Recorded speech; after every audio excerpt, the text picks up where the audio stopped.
amigo Jesus, companheiros espirituais que nos auxiliam, nos orientam, nos intuem. Rogamos a assistência necessária ao nosso amigo, nossa amiga, palestrante do dia de hoje, que ele seja envolvido nas vibrações de paz, de harmonia, que a sua intuição esteja cada vez mais afinada e que o ensinamento chegue em nós de maneira tão precisa como sempre vem chegado. Com esses pequenos pedidos, damos por iniciado o estudo do dia de hoje. Assim seja. Porque pelas tuas palavras serás justificado. Mateus, capítulo 12, versículo 37. Cultuar a beleza verbalista nas alocuções ou explicações que profira, alicerçando, porém, a palavra nas lições de Jesus.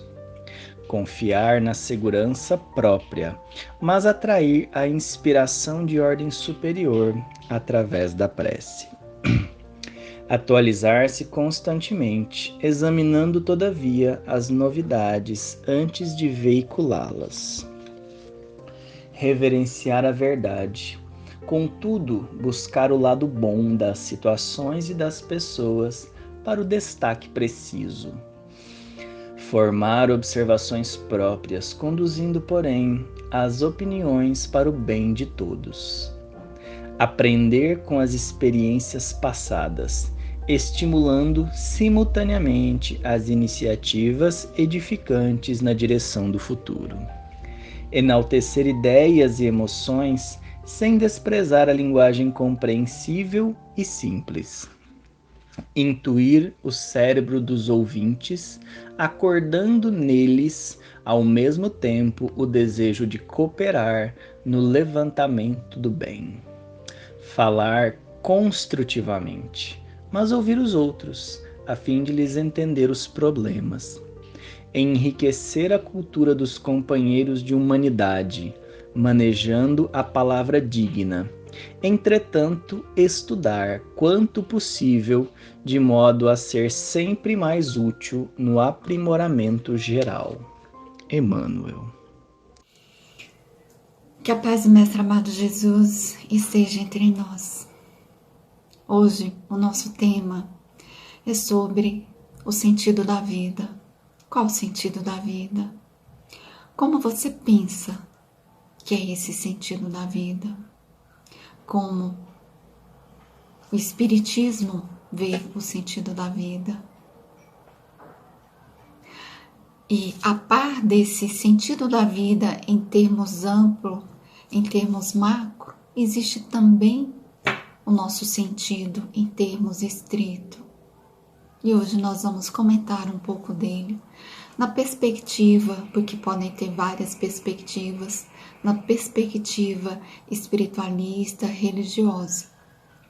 Aqui nós trazemos inclusive o Evangelho, ou melhor, o Livro dos Espíritos, que a partir da questão 776 nos fala a respeito da lei do progresso, em que todos nós estamos submetidos a essa lei. E Kardec nos mostra que nós evoluímos, os espíritos nos mostram que nós evoluímos tanto a nível intelectual quanto a nível moral. Que nem sempre essa evolução caminha junto. A evolução moral com a intelectual, nem sempre ela caminha junto.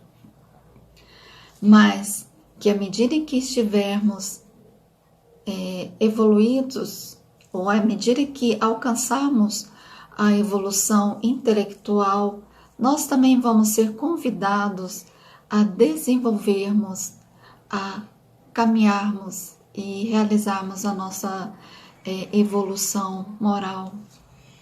Então, tem base lá no nosso Livro dos Espíritos. E aí eu pergunto novamente, qual o sentido da vida? Qual o seu sentido existencial?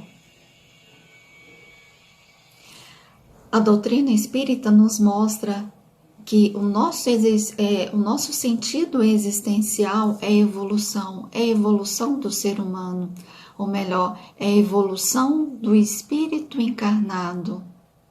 porque nós somos espíritos vivendo uma experiência na Terra. E muitos de nós esquecemos dessa premissa que é extremamente importante. Nós somos seres reencarnacionistas. Nós já reencarnamos várias vezes. Essa é mais uma de nossas encarnações. E que estamos aqui buscando a nossa evolução moral, buscando a nossa evolução intelectual e caminhando sempre. E é sempre importante que nós façamos isso da melhor maneira possível, porque senão estaremos sempre repetindo as lições. A Terra é um planeta lindo, cheio de mares, cheio de terra, cheio de florestas, cheia de bichos, cheia de muitas coisas. É o nosso lar. A Terra é um lar lindo, em que o Mestre amado Jesus permitiu que aqui estivéssemos para realizarmos a nossa jornada evolutiva, para atingirmos esse sentido da vida, que é evoluir. Mas a par dessa evolução, essa evolução existencial em sentido macro, que é a evolução moral e intelectual, nós também temos o sentido da vida em termos micro, em termos menores, como, por exemplo, o casal. Qual o sentido da vida para um casal? O outro, o compartilhar, o ser feliz a dois. Qual o sentido da vida para os pais? Educar seus filhos, prover seu lar, promover uma educação moral e intelectual em cada um daqueles rebentos que eles receberam por misericórdia divina. Qual o sentido da vida para a criança? As menorzinhas, em tenra idade, que não se satisfazer o seu corpinho com alimentação, brincar, ter uma infância tranquila e alegre. Qual o sentido da vida do adolescente? Muitos passar no Enem, passar em provas que irão habilitá-los a construir uma existência, a desenvolverem a sua profissão. Qual o sentido da vida daquele que se forma, daquele que se graduou, se não atuar na sua área? Qual o sentido da vida daquele que trabalha, senão de prover a sua subsistência, a subsistência do seu ciclo familiar, prover a sua própria jornada? Qual o sentido da vida para os professores, senão de ensinar? Qual o sentido da vida para cada uma das pessoas que estiverem nesse instante podendo ouvir essa pequena fala, essa singela fala? Qual o sentido da vida? E aí a gente observa que tem esse sentido macro, que é a evolução humana, ou melhor, que é a evolução do espírito, e tem os sentidos menores, né? Tem os sentidos mais restritos, que está ligado a cada existência humana. E aí a gente pode observar que muitas pessoas estão se perdendo nesse sentido. E como fazer para resgatar esse sentido? Como não se perder nessa jornada? E aí eu trago um autor que eu gosto muito, um neuropsiquiatra que eu gosto muito mesmo, que é Viktor Frankl. Primeira vez que eu ouvi falar de Viktor Frankl foi há muitos anos atrás, no primeiro congresso espírita que eu participei, lá no PAI ainda. Vamos deixar a questão de datas para frente, né?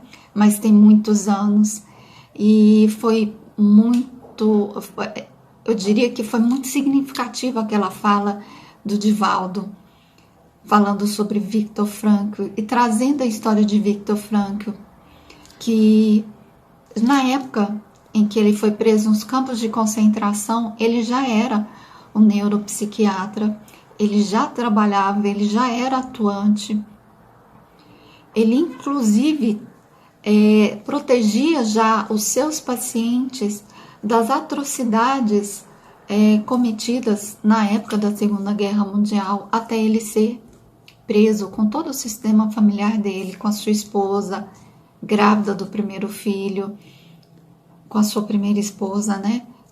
Os seus pais também, e eles foram separados, cada um foi para um campo de concentração.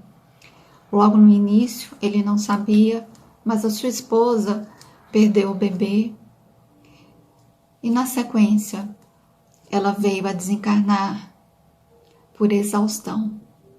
Os seus pais, um pouco mais à frente, também vieram a desencarnar por exaustão, mas isso ele não sabia.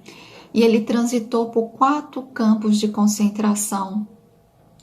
E o interessante é que ele relata como foi a vida nesse campo de concentração através de um livro muito conhecido, que é Em Busca de um Sentido. E nesse livro ele nos traz o relato, mas um relato emocional das vidas daquelas pessoas dentro do campo de concentração.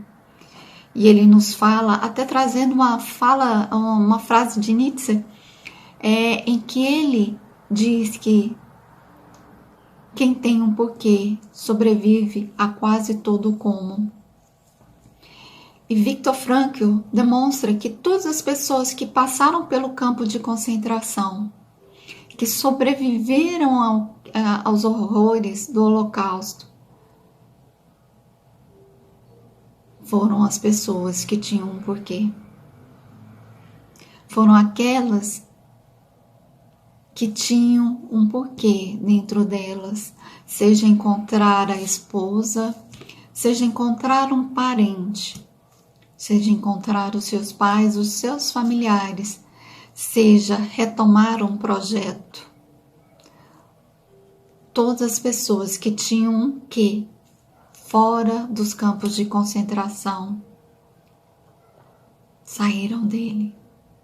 Aquelas que não tinham mais um quê, aquelas que foram pela exaustão, que perderam completamente a esperança, essas eram as primeiras que morriam. Então, retomando a nossa pergunta, qual o sentido da existência humana? Nós temos um sentido macro, voltando a ele, que é a nossa evolução, e aqui nós estamos num planeta lindo e maravilhoso que nos acolhe, chamado Terra. Mas ao lado desse sentido existencial, nós temos os micro sentidos. Cada um tem o seu. Qual o seu sentido? E aí, trazendo uma outra pessoa que eu também gosto muito, que estudo, que é as inteligências múltiplas de Gardner. E Gardner nos traz uma inteligência que na realidade é recém-descoberta. Recém-descoberta tem o quê?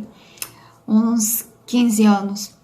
Mas na realidade é uma inteligência que já existe, mas é que ele chegou a catalogar e é aceita a nível científico, tem em torno de uns 15 anos só, que é a inteligência existencial. Algumas pessoas, elas têm uma facilidade maior em perceber o sentido da vida, em perceber o sentido da existência humana. Seja ele espiritual, seja ele religioso, seja ele científico, seja ele filosófico. Algumas pessoas têm essa facilidade, como algumas pessoas têm a facilidade com números, a inteligência lógica, matemática, ou algumas pessoas têm facilidade com questões naturais, né? Protegem o meio ambiente. Então, algumas pessoas têm uma afinidade, uma habilidade maior com essas inteligências.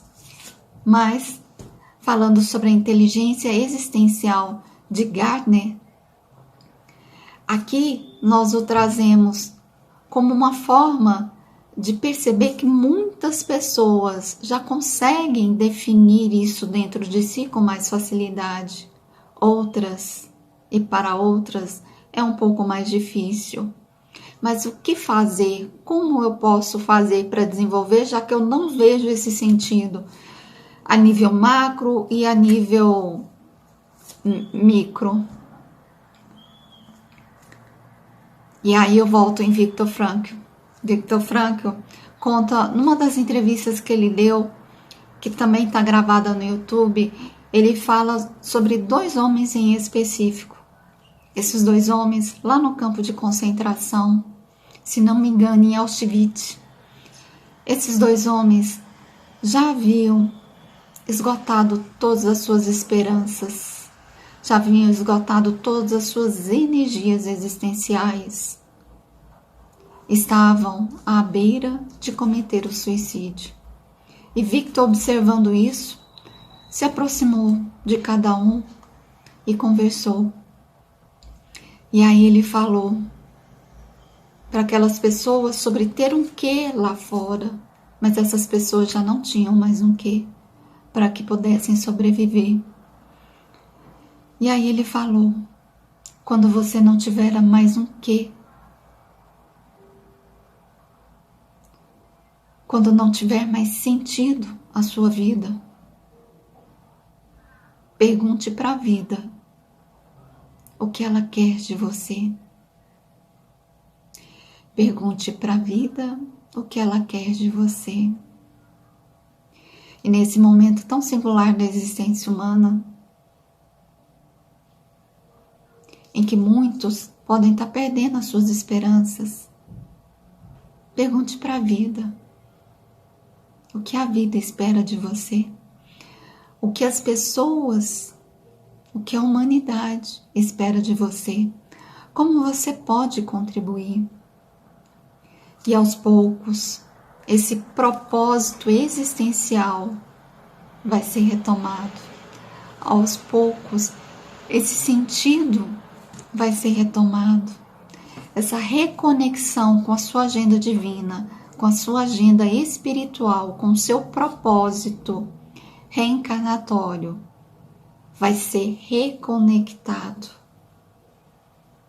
E você vai continuar, vai conseguir fluir na existência humana, fazendo o seu melhor, doando sempre o seu melhor.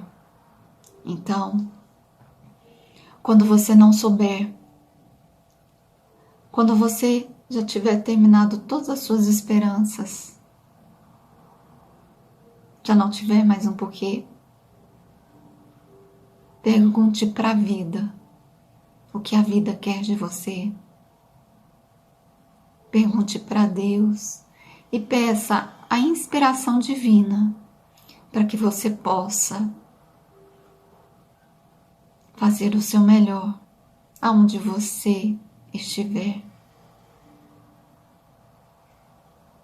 Que Deus nos abençoe agora e sempre.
somos gratos, Senhor, pela mensagem da noite, esse pão espiritual que vem nutrir as nossas almas e também tem a finalidade sublime de despertar as nossas consciências para o processo da nossa cura espiritual.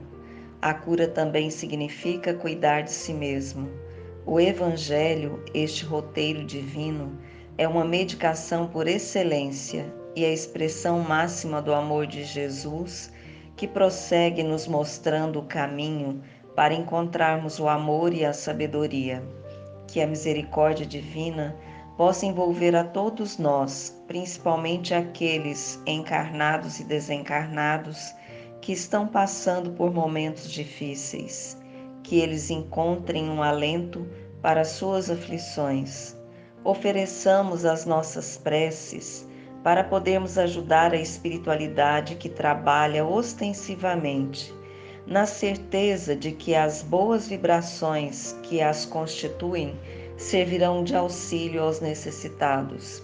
Que os nossos pensamentos diários possam ser usinas de luz no exercício da nossa pequena contribuição como trabalhadores da última hora, ajudando a humanidade nesta travessia. Muita paz no coração de todos. Que assim seja.